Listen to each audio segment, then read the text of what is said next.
Pillars of Sand by Cody A. Goggin. Burgundy Curtains. Crowhaven was a vast city that stretched further than Milo had previously imagined. As he examined his map, he concluded that the city was more like an entire state that had been divided into various sections that could be considered cities themselves. Even before the war happened, and they had built the walls around the districts, nobody gave much thought to the parts of Crowhaven they never ventured to. It was like a foreign world when Milo and his family would take trips outside of their neighborhood for various things. If it had been foreign before, it was only more so now that the entire place had become dilapidated and abandoned. The buildings were symbols of a once beautiful architecture that would have once inspired wonder upon the beholder, but now they were black and broken, like my memories. While he'd been thinking, Milo nearly lost track of where he was and almost ran over Dexter, who had stopped in his tracks and was holding his rifle up intently. "What's going on?" whispered Milo, but Dex only held up his hand to shush him. Milo could see it now. In the mist and fog ahead of them was a silhouette of a man standing in the center of the street. None of his features were distinguishable, and he made no movements until Dexter stepped forward. In a flash, the shadow vanished into the fog, undetectable. "What do we do?" asked Dex frantically. His thoughts racing, Milo pushed the barrel of Dex's gun towards the ground and shook his head. He knew that by the time they caught up with where the shadow had been, he could have been anywhere. It could also have been a trap. "We need to get off the main road. Take the alleyways or something. We can't stay so visible or we're going to get ourselves killed." He ducked down the first alley he came across and continued following a back road in the same direction the main streets followed. The mist and fog coming out of the sewers was burning his eyes, and he jumped suspiciously at every noise that came from an unknown origin. Dex was doing the same, but with a little more feigned courage. He gave the same suspicious glances, but never once did he flinch when a rat would scurry across the path. "Where are we even going?" he asked Milo. "We need to find people we can trust and question." "You actually believe that we're going to find that?" Dex asked. It was a good point. Milo had not one clue where he needed to be looking for his father, and had hinged most of his plan to find someone that could help them form a better course. He'd considered heading towards Elite Industries and seeing what he could find there, but the risk was far too large, and he knew the place would be the most heavily guarded location in the city. The weight of leadership was starting to take its toll, as Milo realized that he had no suitable answer for Dexter. "I guess not." A loud crash came roaring from within a building just ahead of them, and Milo jumped against the wall in shock. "What was that?" asked Dex as he drew his rifle up. "Put that down," roared Milo. "We have to find out." Against his every inclination, Milo climbed the 3 stairs that led to the building's back door and pushed it open. The building was dark and smelled of blood. Slowly, he pushed through the garbage on the floor and pushed a few chairs out of his way as he entered through the kitchen and trotted his way into the living room. There was a body on the carpet. The poor guy had appeared to have been murdered, and the sight of it nearly made Milo hurl. Dex walked up and knelt over the deceased with a sort of fascinated interest. "What do you think happened to—" But he was cut off by the same crashing noise they had heard outside, this time obviously coming from the 2nd floor of the building. Milo raised a finger to his lips and took a step towards the stairwell. He closed his eyes and sighed before raising his foot onto the first step. In no hurry, he climbed upward until he reached the upper hallway. Every door was open and the rooms were dark besides the one at the end. He paused to reflect on the situation and decided to knock. As he did, the door slowly swung open to reveal the awful sight inside. Somebody else had been killed. The windows of the room were hidden by curtains that had been stained by an explosion of blood. The body in the center of the room was a woman, and there was a younger girl kneeling over it, alive. "Are you all right?" asked Milo as calmly as his trembling breath would allow. The girl didn't move. She just continued to weep over the body. She was older than she seemed at first, now that Milo was closer. They were roughly the same age by his reckoning, but she was short, and her face was red from tears. "What happened here?" he asked as Dex came running up the stairs and into the room behind him. "I only left for a minute," the girl said. "Only for a minute." Milo knelt over the girl and avoided looking at the body as he put his arm around her and brushed her hair back. "We should get out of here," he said, and the girl looked up at last. She was beautiful, more beautiful than any girl Milo had ever seen before. "They're dead," she said quietly. "Who are you?" Milo looked at Dexter. He was shaking his head for Milo not to answer. "Milo Brisby," he said. "This is my friend Dexter. We're from District 54, and we're escaping." The girl sniffed gently and held her hair back over her forehead. She was still crying hard and had to gasp for breath several times mid-sentence as she spoke. "Alice," she said. "Alice Neoma." "All right, Alice. What do you say we go outside and talk?" She nodded and began heading down the hallway. As Milo followed behind her, Dexter grabbed his shirt collar and pulled him aside. "What do you think we're doing?" "She could be dangerous," he said. "I don't think so." "What if you're wrong? What then? How do we know that she didn't do this herself?" "I've been wrong before and we're both fine," said Milo with his eyebrows raised in such a way that Dexter knew that it wasn't open for debate. They headed out the back door where they had entered the building from to find Alice seated atop a dumpster with her arms crossed.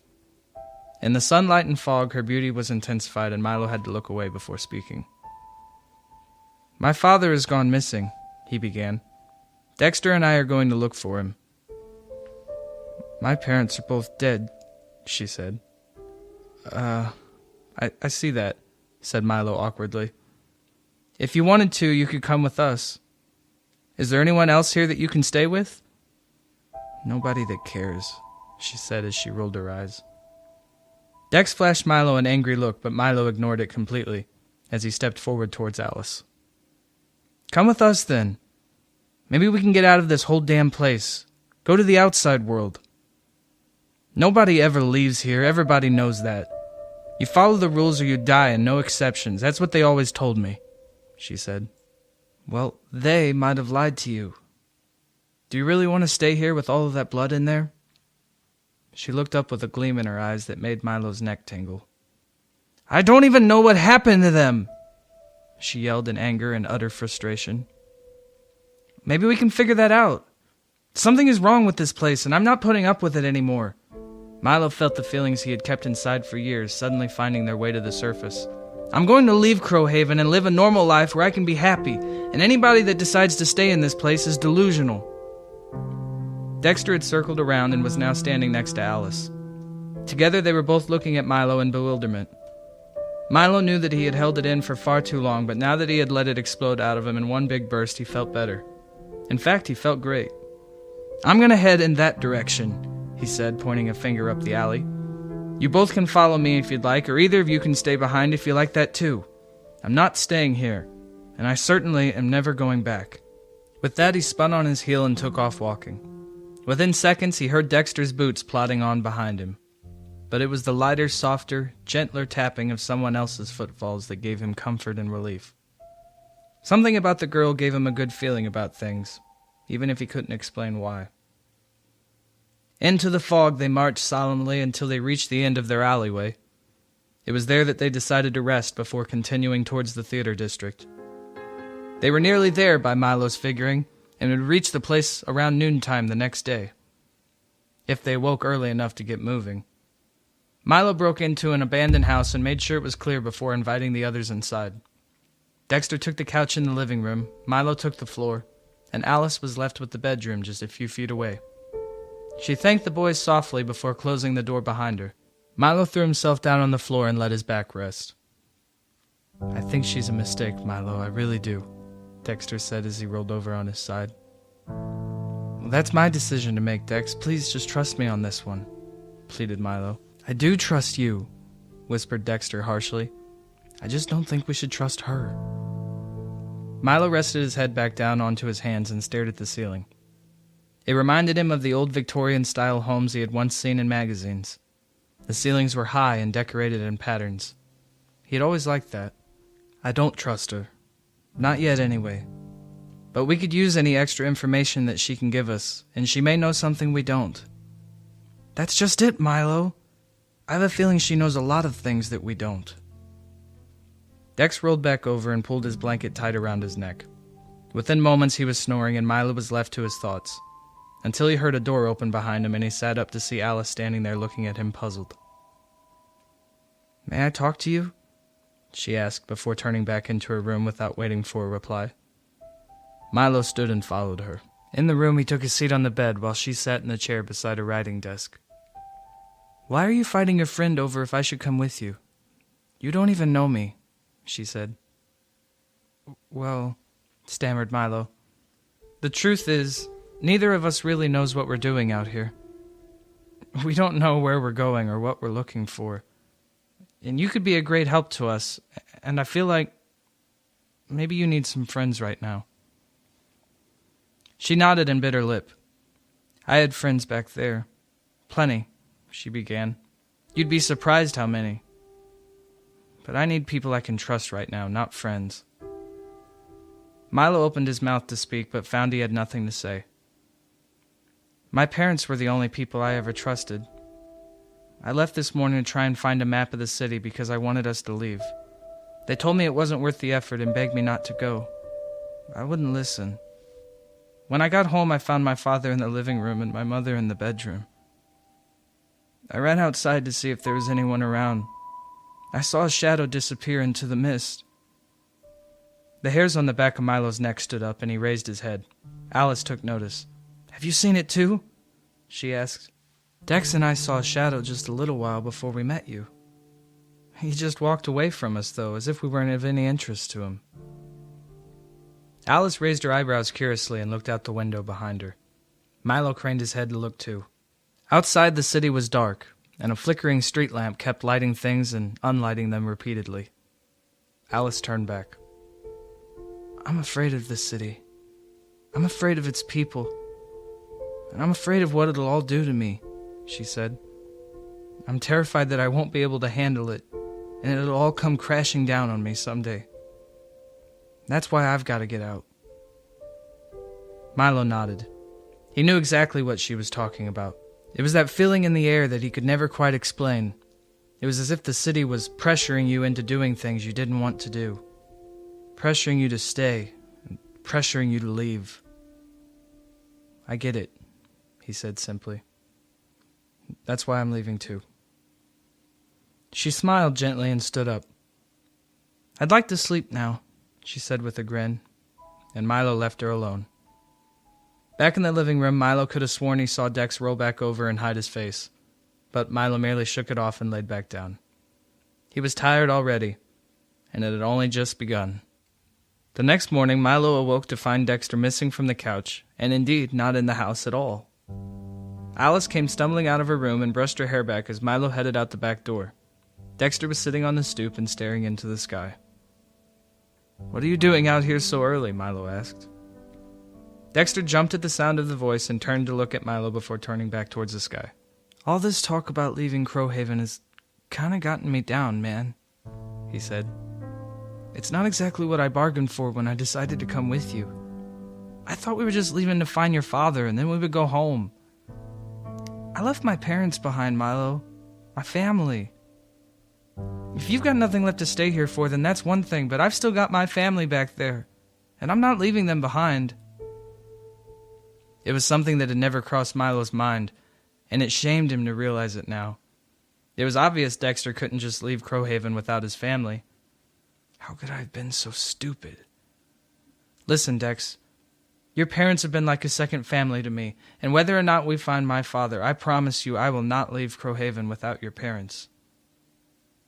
Dex looked up. "We're coming back for them?" he asked. "Of course," confirmed Milo. "It's not that simple, and we both know it. They might not even want to leave the place. Then what do we do?" "We'll figure that out when we get there. Right now we need to get to Elite Industries." Milo had made up his mind the night before while staring at the ceiling. It had been a passing thought, but he knew it was the right decision to go to the center of the city and search for answers. "They'll kill us before we could even get close to that place," shouted Alice as she ran through the door. "You're crazy if you think anything good will come from going there." "I already know I'm crazy. If I wasn't crazy, I never would have left my home. I would have spent the rest of my life standing behind a counter pretending that a customer is going to walk right in at any moment. But that would be lying to myself, and I'd rather be crazy. You guys decided to come with me, which makes you crazy too, by the way. They both gave him a look of resentment before lowering their heads. Dex spoke first. How are we going to get there? It's just as far on the other side of the theater district as we are from the damn movie houses. It'll take forever on foot, and nobody's had a functioning car in years. The trains don't run anymore either. I know that. But we'll have to find a way. And until then, we'll have to make do on foot. Milo glanced over to Alice. Are you coming with us or not? She hesitated and rolled her eyes, but nodded her head. Good. Now let's get our things and... A sound above their heads made Milo pause and look up. He could see nothing. It sounded like it came from the rooftop, growled Dexter. Milo bounded off and began climbing the fire escape ladder, Alice and Dexter following behind him. They all stood on the roof and looked off in every direction, but the pervading fog made it nearly impossible to see. Alice, however, began pointing at something.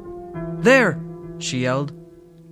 In the distance, a shadow was standing, and Dexter immediately began firing shots in its direction. It began running, but Dex kept shooting.